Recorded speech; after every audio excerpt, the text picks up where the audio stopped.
कि मैं तो गोली बंदूक तो हत्या नहीं कर सकती हूँ, बल्कि मुख्तार अफजल के खिलाफ जहाँ तक मुझे आवाज़ लगानी पड़ेगी वहाँ तक मैं अपनी आवाज़ लगाती रहूँगी इन लोगों के खिलाफ। नहीं तो यहीं पर बैंक है, सेंट्रल बैंक, वहाँ से लोग जब अपना पेंशन का पैसा निकाल कर आते थे तुरंत लोग छीन लेते थे, लूट लेते थे। आदि कहीं भी बाज़ार में जाइए, कोई ऐसा हुआ, ये फल वाले हैं, सब्जी वाले हैं, अंड बंड बोलते थे हमारे लोगों को। नमस्कार, मैं अफरोज खान, आप देख रहे हैं टाइम विटनेस न्यूज़। आज मैं गाजीपुर के विधानसभा मोहम्मदाबाद में मौजूद हूँ और अगर मैं मोहम्मदाबाद का जिक्र करता हूँ तो 2005 का वो चर्चित हत्याकांड अपने आप चर्चाओं में आ जाता है, जिसमें उस समय के सिटिंग विधायक, इसी क्षेत्र के सिटिंग विधायक कृष्णानंद राय की बेरहमी से हत्या कर दी गई थी। और कहा क्या जाता है, मतलब ऑन द रिकॉर्डेड है कि उस समय AK-47 से 500 राउंड फायरिंग की गई थी, जिसमें से सिर्फ कृष्णानंद राय के शरीर से 67 गोलियां पाई गई थी। अब इससे अंदाज़ा लगाया जा सकता है कि उस समय कितनी बेरहमी से हत्या की गई होगी।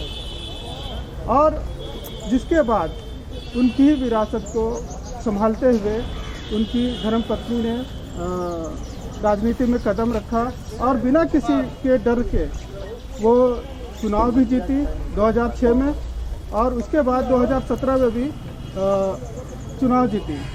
उनके सामने 2017 में उनके सामने सिफतुल्ला अंसारी जी थे, उनको उन्होंने हराया। फिर से इस समय उनके सिफतुल्ला अंसारी के बेटे मनु अंसारी इनके सामने हैं। आइए जानते हैं कि पहले की राजनीति में अब की राजनीति में कितना फ़र्क है। 2005 का वो मंजर एकदम सुनने में भी एक बहुत दर्दनाक लगता है। जिसके बाद जिस तरह से आपने हिम्मत दिखाई और राजनीति में कदम रखा और यहाँ तक कि जीता भी, तो कैसे अपने आप को उस समय आपने इसके लिए तैयार किया?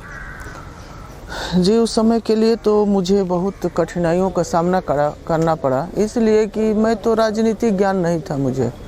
एक मैं सामाजिक, मैंने एक पारिवारिक महिला थी, परिवार और गृहस्थी अपना चलाती थी, राजनीतिक ज्ञान नहीं था। लेकिन जनता ने एक बार आवाज़ लगाई और हम लोग के बड़े भाई मनोज जी हैं, उनका भी मेरे साथ पूरा सहयोग रहता है, साथ रहता है, और उसको मैं मानूँ तो उनको अपने मैंने एक गुरु के समान मानती हूँ, क्योंकि उनके ही कहने पर, उनके ही निर्देश पर अपने को इस मुकाम पर खड़ा की हूँ।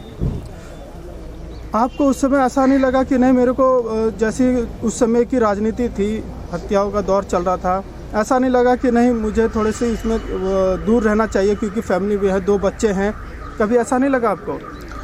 इसमें हमको ऐसे नहीं मुझे नहीं लगा। इसलिए मैं उस समय प्रतिज्ञा कर ली कि मैं तो गोली बंदूक तो हत्या नहीं कर सकती हूँ, बल्कि मुख्तार अफजल के खिलाफ जहाँ तक मुझे आवाज़ लगानी पड़ेगी वहाँ तक मैं अपनी आवाज़ लगाती रहूँगी, इन लोगों के खिलाफ मैं बोलती रहूँगी। जब जोशी जी लड़े थे, मैं आपको बनारस से उस समय भी मैं जोशी जी का प्रचार की थी, उसको वो भी लड़ा था वहाँ से मुख्तार जोशी जी के खिलाफ।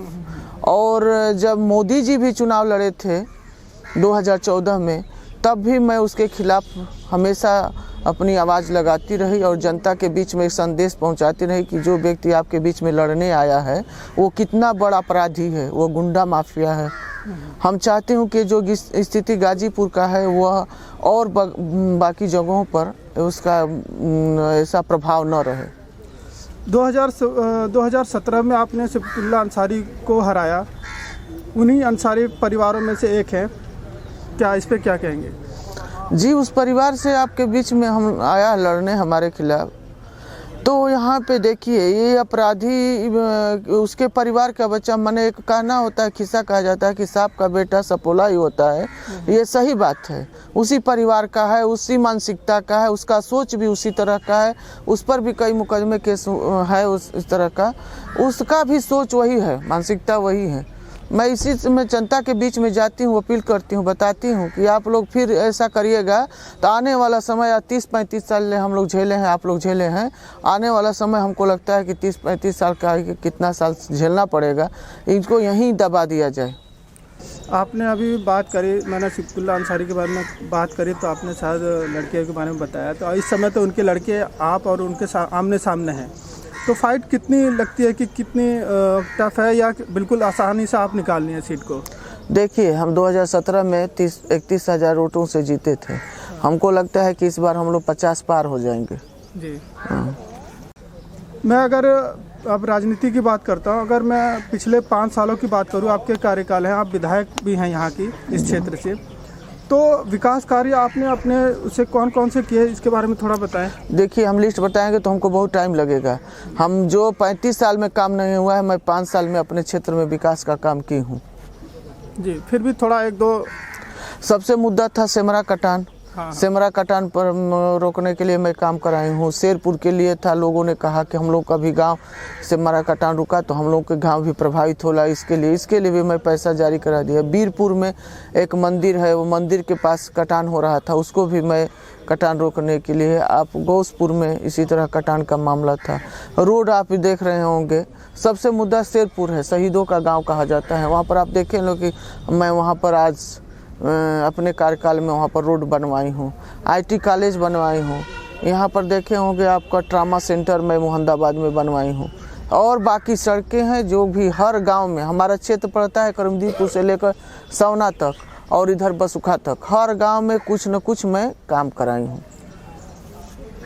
आप एक महिला भी हैं, महिला के नाते अगर मैं महिला सुरक्षा की बात करूं, या महिला के लिए कुछ ऐसा आपने अपने क्षेत्र में किया है, जैसे इंटर कॉलेज की बात करते हैं कि महिला एक होना चाहिए अपने क्षेत्र में, ताकि लड़कियों को बाहर ना पढ़ना पड़े, तो इस बारे में कुछ विचार है या कुछ किया है इस बारे में आपने? देखिए, गोड़ौर में IT कॉलेज खुलवाए हूँ। आने वाला समय में और जो भी काम होगा देखा जाएगा कि क्या हम है कर सकती हूँ जी। तो अभी कुछ ऐसे काम आपको लगते हैं कि रह गए हैं, और मैं दोबारा जीतती हूँ तो मेरे को ये काम जो विकास कार्य हैं वो होंगे? जी, हमारे क्षेत्र में हम काफ़ी रोडें बाकी हैं, क्योंकि जो 35 साल में काम नहीं हुआ है। आपके विधायक जी जब 2002 में विधायक बने, उसी समय जो रोड का काम किए थे, उसके बाद इस क्षेत्र में रोड का भी काम नहीं हुआ था। उसके बाद जब मैं 2017 में आई हूँ, तभी रोड का काम हमारे क्षेत्र में हुआ है। तो क्षेत्र तो काफ़ी मैंने कहिए तो बहुत ख़राब है, क्योंकि हमारा जो इलाका है कुछ बाढ़ वाला क्षेत्र है, इससे रोडें बहुत जल्दी ख़राब हो जाती हैं। समस्या है लो हमारे पास, रोड का काम ज़्यादा कराना है, तो इसमें कोई दिक्कत नहीं है। हमारी सरकार का सोच है कि आप अपना क्षेत्र का विकास का काम करिए, वो इसमें कोई रुकावट नहीं है। काम मैं भी कराई हूँ, क्योंकि सबका साथ सबका विकास और सबका विश्वास के साथ हमारी सरकार चलती है। कई दिनों से एक बुलडोज़र का मामला बहुत उठ रहा है, मतलब उसमें बार बार बुलडोज़र की बात हो रही है, तो इसके बारे में क्या कहना है? क्योंकि उसी बुलडोज़र से अगर अंसारी परिवार की बात करूं तो कितनी मकानें ध्वस्त हुई हैं, कितने कहा जाता है कि इलीगल प्रॉपर्टीज़ थी। जी, ये सही कहा जाता है। जो जनता का ज़बरदस्ती कब्जा कर लिया है, लोगों पर भय पैदा करके जो रंगदारी मांगी जाती थी, लूट को। आज आप देखते हैं कि योगी जी की सरकार है, कोई भी व्यक्ति बाहर निकलता है वो अपने को एकदम स्वतंत्र महसूस करता है।